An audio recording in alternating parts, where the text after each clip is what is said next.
2016 لی بهدینان به بن پیکرنو رشتنا خوینا روزنامه‌وانان درباز نبو.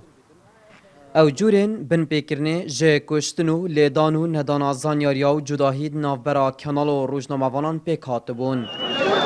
داخوازی وان سالکا امناهی و هفبش کارکرنو لی هفگهشتنی ادگل آلین اولهیه لی بهدینان. دیدم من پیشل کنه ما في روزنامه فان دفرة بعدين روش بروش برا زيدا بوني كنا باش تماكي داك حكومة ما على ما كردستان لا المانيا السياسي دعوة سن ما ظنت كان برامبر في دوزا كردي ودولة راغان ودولة يسر بخوبوي جلاكي بسيط ترين ما في روزنامه فان افروكيتين بيشل كان اف دو تشتت ناف هرمي دا دو تشتت زور متناقض ليك ديرن هيفي دارين بدا شنو وك الفان به هلويستا بتاكرن برامبر فان روزنامه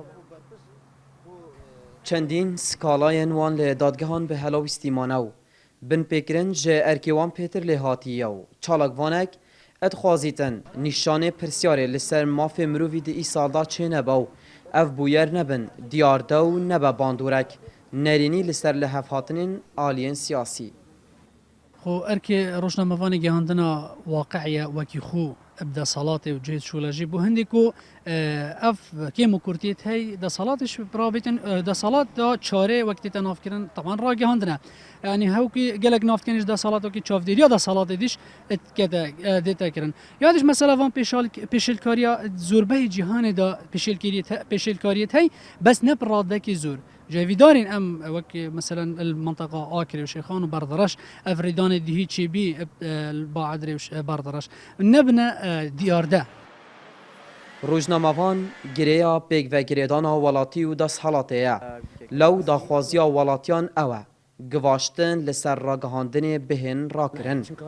هو ام اورو كاتبين هرشتي لسر كرن لسر روجنا منوس يعني تشالكوان او امد بيني اجري لغازيه حكمتيه يعني حكمت بوتش ده هرشي كات سر روجنا منوس ندس هلاتا نهيزه كاتشك دار تني كيشه هولاتت گين تشويني ما بس لی 15 کانونا دویج سال 2017 دا ایکم حالتین بن پیکرنه هم بر روزنامه‌وانان لی بهدینان هات کرن. کویک جوان لی دانا روزنامه‌وانه کی بو لستنور قضایا شیخانو یادن جی ایرش کرن لسر تیما کانالا کی راگهاندنه بو لی قضایا بردرشه. گهدار زباری NRT لی قضایا آکره.